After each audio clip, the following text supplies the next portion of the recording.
이전 영상에서 첩의 삶에 대해서 한번 알아봤는데요. 뭐 거의 연업이 저리 가라 할 정도로 심한 착취와 차별을 받으면서 살았다는 걸 알게 되었죠. 자, 그럼 여기서 궁금한 게 하나 생기는데, 과연 왕의 첩, 후궁들도 그런 노비 같은 인생을 지냈을까요? 뭐 후궁도 왕의 첩인 건데 당연히 차별받고 살았을 거다 라고 생각하실 수도 있고, 아니 그래도 왕의 아내인데 어떻게 똑같냐 라고 생각하실 수도 있을 것 같은데요. 자, 그래서 준비해봤습니다. 오늘의 1급 비밀, 후궁의 인생 편 지금 시작합니다. 이 후궁의 인생을 알아보기 전에 이 후궁 자체가 왜 존재했던 걸까요? 뭐 양반들이 첩을 뒀던 이유랑 일맥상통하는데, 일단 한 나라의 주인인 왕이 여러 여자를 거느리는 것 자체만으로도 왕실이 가질 위험을 상징했다고 합니다. 그와 동시에 유력 가문들하고 동맹을 맺을 수 있다 보니 세력을 확장하는 도구로 사용되기도 했죠. 물론 이 외에도 계승의 안정성을 위한 요소도 있었는데, 그러니까 왕이 자식을 못 낳으면 다음 대를 이을 때 힘들다 이거지. 부인이 한 명만 있어봐, 뭐 한 번에 아들이 나오면 좋겠지만 주구장창 딸만 나오면 어떡할 거야. 게다가 이 시대에 영유아 사망률이 정말 높았는데, 조선시대에는 유아에서 아동 시기에만 약 50%가 사망했다고 합니다. 그러니까 일단 애들을 많이 낳고 보자, 뭐 이렇게 된 거죠. 근데 물론 여색의 목적이 아예 없진 않았습니다. 그러다 보니 이 조선시대에는 후궁을 몇 명까지만 데리고 있을 수 있다 라는 것 자체가 없었는데, 실제로 조선의 왕 태종은 무려 19명의 후궁을 두었다는 기록도 있죠. 뭐 진짜 많이 데리고 있어도 상관이 없었던 거지. 대략적으로는 조선 초기에는 한 7명에서 8명, 후기에는 평균 3명 정도 후궁을 두었다고 하는데, 그럼 이 많은 수의 후궁은 다 어디서 데려오는 걸까요? 아무리 그래도 명색이 왕의 부인인데 아무나 데리고 올 수는 없을 거 아니야. 대체로 두 가지 방법을 통해서 후궁이 되곤 했는데, 이전 영상들 보고 오신 분들이라면 다 아시겠지만 후궁을 뽑을 때도 왕비나 세자빈을 뽑을 때 썼던 간택, 이 간택으로 뽑았습니다. 그래도 뭐 왕비, 세자빈 뽑을 때만큼 까다롭게 뽑진 않았는데, 왕비는 양반 출신에서 뽑았지만 후궁은 신분을 상관하지 않았죠. 양반도 있었지만 중인, 노비, 과부까지 진짜 다양했습니다. 뭐 그래도 세력 확장을 위한 간택이었다면 양반 쪽에서 뽑았는데, 이런 경우를 제외하고서는 진짜 후궁이 필요해서 그게 하고 싶어서 뽑는 간택은 왕의 취향이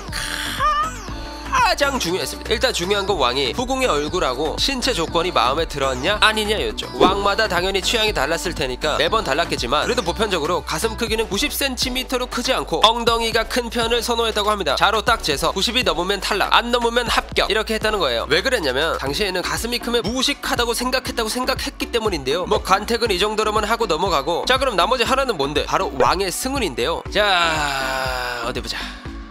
제가 좀 이쁘네. 지금 당장 내 침소로 들라하라, 이런 식으로 궁녀로 이궁한 여자들 중에 왕과 진한 하룻밤을 보내고 나서 후궁 책봉을 받으면 후궁이 되는 거였죠. 그런데 또 한두 번 왕이랑 했다고 해서 모두 후궁이 되는 건 아니었는데, 아이 왕오빠 이 정도 했으면 나 후궁 자리 하나는 박아줘야 되는 거 아니야?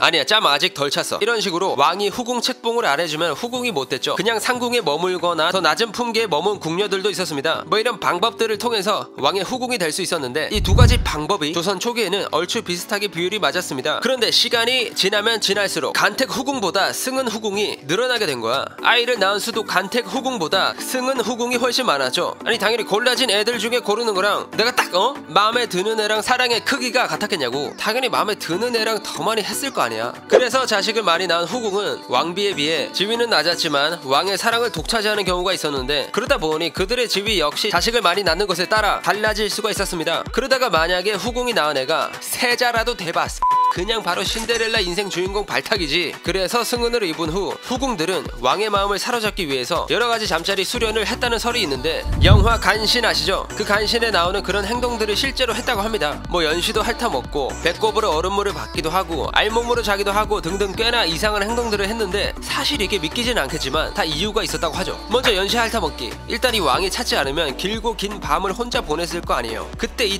딱 연시 핥아먹기를 연습했다고 합니다. 근데 연시를 핥아먹을 때 손과 이빨을 사용하지 않고 오직 혀로만 먹었어야 했는데, 그 이유가 혀로 왕을 가게 만들어 줘야 다시 찾아온다 라는 뜻에서 연습했다고 합니다. 그리고 이 배꼽으로 얼음을 받기는 좀 황당한데, 이건 간신뿐만 아니라 여러 사극에서 나올 정도로 그 당시에 성행하던 수련법이었다고 합니다. 천장에다가 얼음을 매달아 놓고 배 위에 얇은 천을 덮습니다. 그리고 선 얼음이 녹아서 흐를 때 정확히 배꼽으로 받는 훈련을 했던 거죠. 이걸 왜 했냐면은 이 정확히 받는 게 임신에 도움이 된다고 생각했다고 합니다.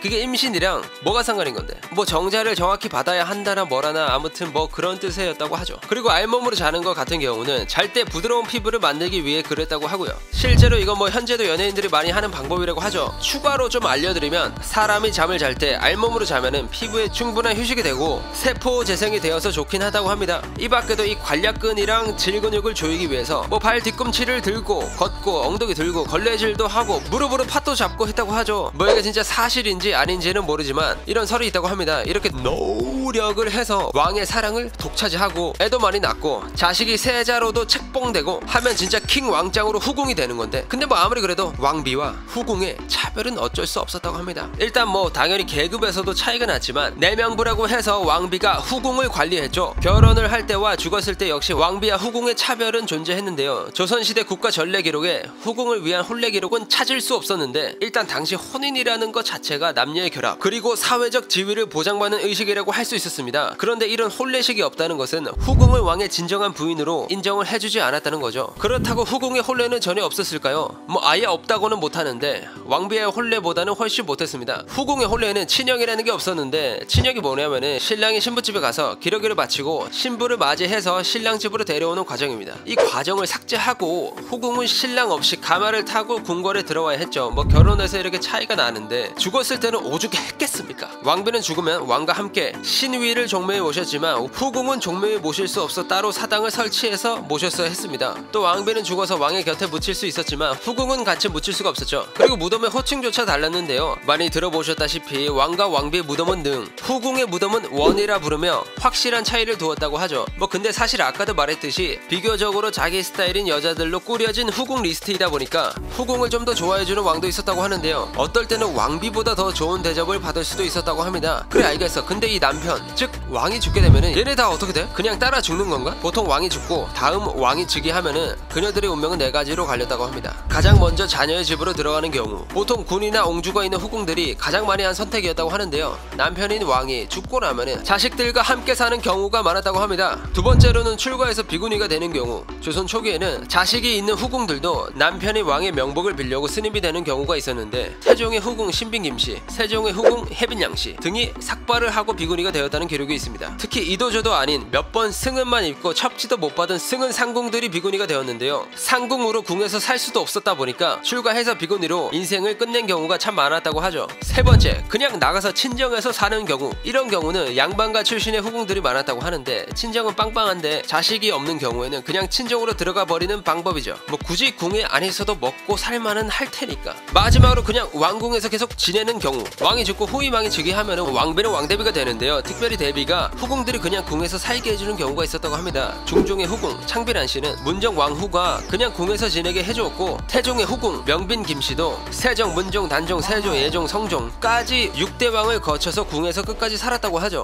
이렇게 왕과의 결혼부터 궁 밖을 나올 때까지 확실히 왕비보다는 못한 삶을 살았죠. 근데 아무리 왕비보단 못하다고 해도 인생 역전의 드라마를 쓸 수는 있었습니다. 그리고 양반들의 첩들과는 비교도 안 되는 인생을 살았고요. 자, 그럼 왕 마음에 들기 위해서 홍시 핥을 일이 없는 오늘날에 감사하며 오늘의 1급 비밀 마치도록 하겠습니다. 다음에 또 다른 진실만을 담은 서류 1급 비밀 파일 들고 찾아오도록 하겠습니다. 감사합니다.